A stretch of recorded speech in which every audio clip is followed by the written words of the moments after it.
So here we have some avocado and jalapeno and some lime. It's 3 avocados this size, and I just slice them in half like this. And you can pop out the seed. Sometimes the seed is very protected by the fruit right around it, so you kind of have to tug it out, because not all avocados ripen at the same rate. True? So actually these avocados ripen pretty fast, and I wasn't ready to make this recipe. And so what I did is I put them in the fridge, and actually for 3 days I had them in there.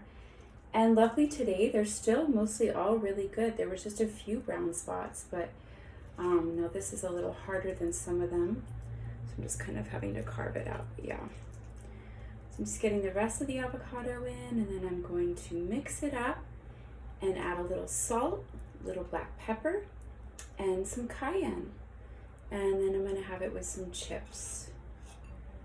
My kids absolutely love this as a snack. Can you guys see? Oh, this green is so good. Are you guys having a good summer? I hope you are.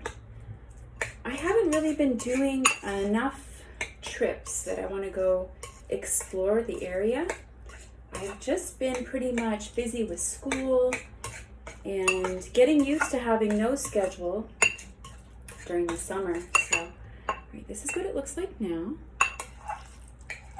So again, this is 3 small avocados, 1 lime squeezed, 1 jalapeno chopped, dash of salt, black pepper, and cayenne. We'll wrap it up. Guys, I hope you have the best day. This is just a quick and easy guacamole recipe.